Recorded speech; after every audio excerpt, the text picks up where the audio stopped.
Hello everyone, আসসালামু আলাইকুম। সবাইকে স্বাগতম বার্ড বাংলাদেশ চ্যানেলে। আজকে আমি মামা পাখিগুলোকে এগ ফুড দেবো। এখানে শুধু ডিম রয়েছে, আমি শুধু ডিম পাখিকে দিয়ে থাকি। এখানে আমি প্রথমে ডিম ফ্রিজ থেকে বের করে আমি সিদ্ধ করে নিয়েছি। এই যে এখানে ডিম, তো ওইগুলো আমি এখন পাখিকে দেবো। যারা আমার চ্যানেলটি যারা নতুন দেখতেছেন অবশ্যই চ্যানেলটি সাবস্ক্রাইব করে দেবেন। এই যে আমি এখানে দিয়ে দিচ্ছি। চলে গেছে। এটা দেবো লাভবার্ডকে। যেটা এটা লাভবার্ডের এগ ফুড। লাভবার্ডগুলো একটু গোসল করছে।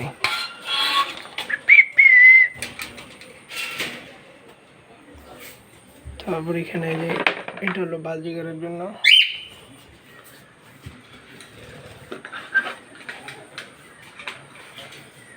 সকাল সকাল নাস্তা ওদের।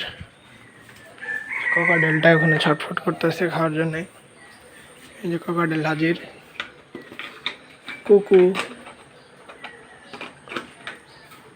দেখুন, এটার সাথে সাথে খাওয়া শুরু করে দিয়েছে। এখানে অলরেডি লাভবার্ডটা চলে আসছে, দেখতে পাচ্ছেন খুব সুন্দর করে খাইতেছে। তো ভিউয়ার্স, আজকে এই পর্যন্তই। এগ ফুড নিয়ে যদি কোনো কিছু জানতে চান অবশ্যই কমেন্টে জানিয়ে দেবেন।